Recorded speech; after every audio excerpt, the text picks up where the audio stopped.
Au début, je ne m'en étais pas rendu compte. Ou peut-être que si, mais je refusais de le voir.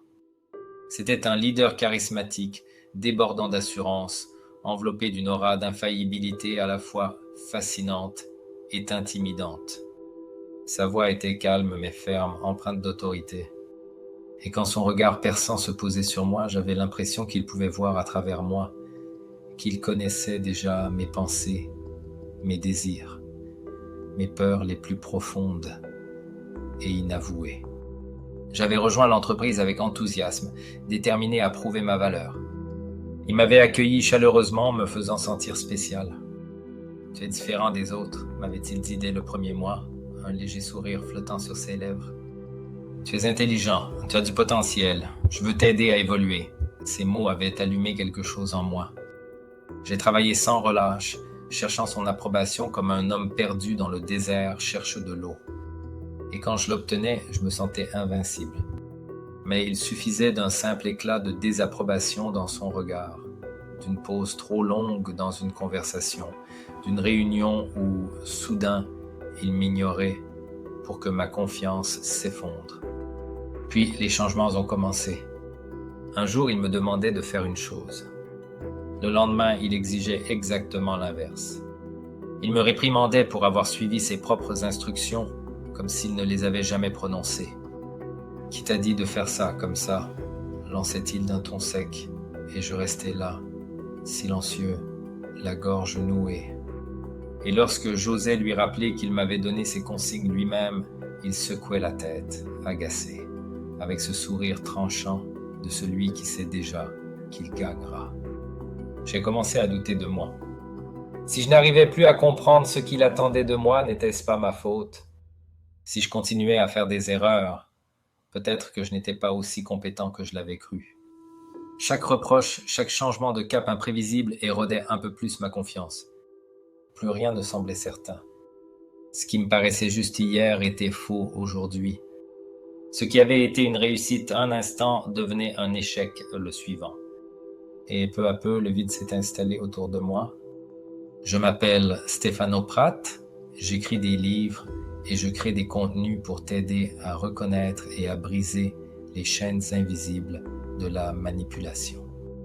Mon objectif n'est pas seulement d'informer, mais de t'armer contre les dynamiques toxiques qui détruisent la confiance et volent ton énergie. Je crois que chaque personne a le droit de retrouver sa liberté intérieure et de reconstruire sa vie loin de l'emprise des manipulateurs. Au début, je n'y avais pas prêté attention, mais ensuite, j'ai commencé à remarquer les regards fuyants, ces silences gênés lorsque j'entrais dans une pièce. Comme si, soudainement, tous mes collègues étaient devenus distants, certains même hostiles. Il avait orchestré cela à la perfection. Il instillait le doute, semait la suspicion. Il lâchait des remarques venimeuses sur les autres, puis allait leur parler en mal de moi. Il divisait, isolait, tissant une toile de compétition permanente. Chaque collègue était devenu un rival, quelqu'un dont je devais me méfier. Il me disait que je ne pouvais faire confiance à personne, que tous cherchaient à me voir échouer. Et je l'ai cru. J'ai cessé de parler aux autres. J'ai cessé de demander de l'aide. J'étais seul avec mes erreurs, avec ma peur d'échouer, avec cette certitude que sans lui, je n'étais rien. J'étais épuisé. Je n'arrivais plus à dormir correctement. Même les week-ends, je ne pouvais pas me détendre. Je me sentais piégé. Il n'y avait pas d'alternative, aucune issue possible. L'idée même de chercher un autre travail me semblait absurde. Qui voudrait de quelqu'un comme moi? Puis, un soir, après une énième réunion où il m'avait publiquement humilié avant de sourire satisfait, quelque chose en moi s'est brisé. Je suis sorti du bureau et j'ai regardé autour de moi. Le couloir était vide. Personne ne m'a adressé la parole. Personne ne m'a même regardé. J'étais complètement isolé et c'est lui qui m'avait entraîné dans cet abîme. Et c'est à cet instant que j'ai compris. Le problème, ce n'était pas moi. C'était lui. La manipulation en milieu professionnel est bien plus courante qu'on ne le pense, et pourtant, elle est souvent sous-estimée. Beaucoup en souffrent en silence, pris au piège de dynamiques toxiques avec des collègues ou de supérieurs manipulateurs. L'impact peut être dévastateur, érodant la confiance en soi, l'équilibre émotionnel et même la progression de carrière. Reconnaître les signes de manipulation est la première étape pour te protéger. Mais admettre que tu es manipulé n'est pas simple, surtout dans un environnement professionnel. Les sentiments de culpabilité et la tendance à justifier le comportement du manipulateur compliquent encore plus la prise de conscience. Si tu soupçonnes de travailler avec ou pour un manipulateur narcissique, voici 5 signes clés à surveiller. 1. Tu recherches des informations sur la manipulation. Si tu regardes cette vidéo, c'est sans doute que tu as déjà des doutes. Entouré de personnes saines et équilibrées, tu n'aurais pas besoin de te demander comment reconnaître un manipulateur. C'est ça le premier signe. Ton intuition t'avertit qu'il y a quelque chose qui cloche, qu'une dynamique toxique est en train de se jouer autour de toi.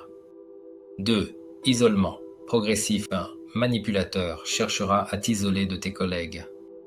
Il commencera par discréditer subtilement les autres à tes yeux, insinuant qu'ils ne sont pas fiables ou qu'ils ne méritent pas ta confiance. Au début, il se montrera amical, voire protecteur, créant l'illusion d'un lien privilégié. Mais cet isolement n'a rien d'innocent. Il est méthodiquement orchestré pour te couper du soutien extérieur, rendant plus difficile la prise de recul et la compréhension de la situation. 3. Critique et humiliation publique. Après une phase initiale de lune de miel, le manipulateur dévoile son vrai visage. Il commence à te critiquer ouvertement, souvent lors de réunions ou en présence d'autres personnes. Ces attaques ne sont pas anodines. Elles sont calculées pour miner ton estime de toi-même et te faire douter de tes compétences. Tu remarqueras peut-être comment ces paroles sont teintées de condescendance, comment il ridiculise subtilement tes idées, te laissant exposé et vulnérable. Et le pire, personne n'intervient. La pièce devient silencieuse, certains collègues détournent le regard, mal à l'aise, mais aucun ne prend ta défense. Peu à peu, tu commences à intégrer ces critiques, à te demander si, après tout, tu ne mérites pas ce traitement. 4. Contradiction et changement d'humeur. Brutaux. Un manipulateur est par nature incohérent.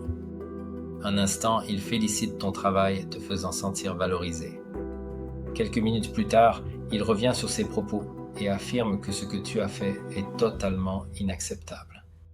Cette imprévisibilité n'est pas anodine, elle est volontaire. Elle te maintient dans un état de confusion permanente, toujours en quête de son approbation, jamais certain que ce que tu fais est correct, toujours sur le qui-vive, redoutant que tout bascule sans avertissement. Cette stratégie t'use progressivement.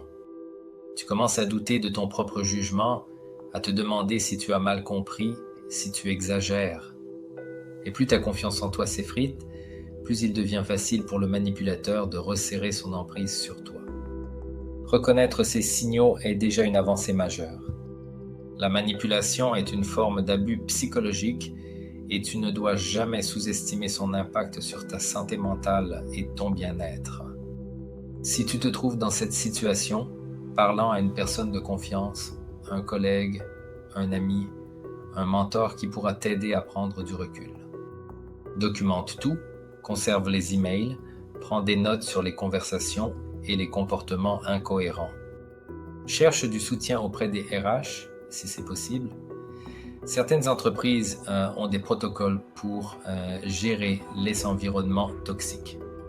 Envisage de quitter cet environnement si la situation devient insoutenable, ton bien-être vaut plus qu'un emploi toxique. Au fil des ans, j'ai rencontré de nombreuses personnes ayant vécu des expériences similaires, pas seulement au travail, mais aussi dans leur vie personnelle et familiale.